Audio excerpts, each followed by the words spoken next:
hiyo nasisitiza haya mazoezi ni sayansi. Huwezi kuja kuanzia tu hapa. Lazima unaanza na kuomba kama hivyo, umekimbia, umepata endurance, unakimbia. Ndio ukianza kukimbia wewe mwenyewe utaona tu. Ukianza kukimbia wakati unapoanza unajikuta unaema sana. Lakini kadri unavyozidi kwenda, mapigo ya moyo yanakwenda sawa sawa. Yakiendelea kwenda hivyo hivyo, ujue kuna shida. Lakini tunategemea utaanza kukaa sawa. Alafu unaona unaenda vizuri. Kwa hiyo nisisitize, hizi siku mbili ni siku maalum ambazo ni sehemu ya kazi ya mwanajeshi. Lakini huwa nasisitiza jiongezee na za kwako huko ulipo.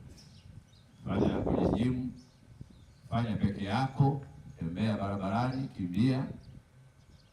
Lakini ukiona ni hatari zaidi kukimbia barabarani na yani hata nyumbani kwako, fanya tu mazoezi angalau nusu saa utoke jasho.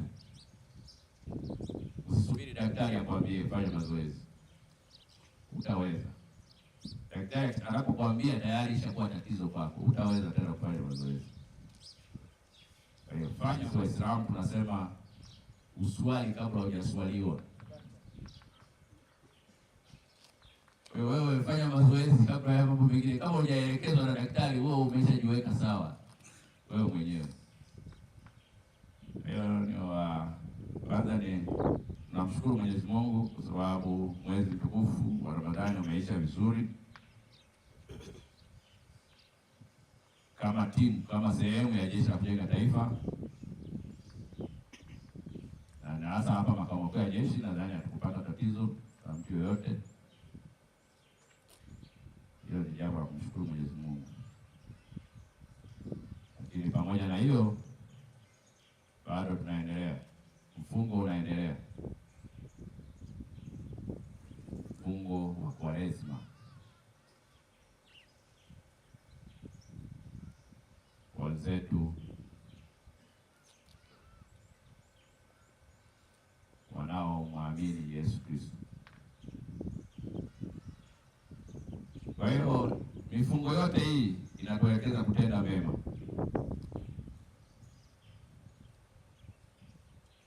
Na hasa kuwatendea wengine wema. Yaani maisha yako yawe na reflection kwenye maisha ya mtu mwingine.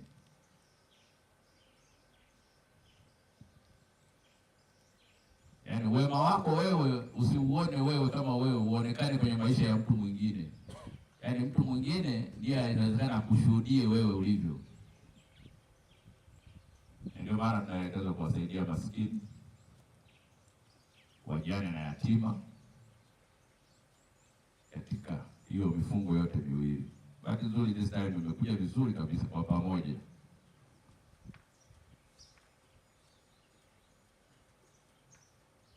Kwa hiyo mimi napenda kusema hata sisi kama wanajeshi, maisha yetu yaonekane kwa jamii. Namna unavyoishi na jamii huko, usionekane ni tishio kwa jamii. Usionekane ni msaada. Msaada kwa kila kitu. Msaada kwa maana mtu kaingiliwa na jambazi, wewe ni msaada.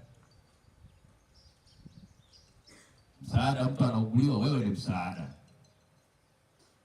Lakini usionekane ni mtu wa kutisha watu. Mtu ambaye hufuati sheria.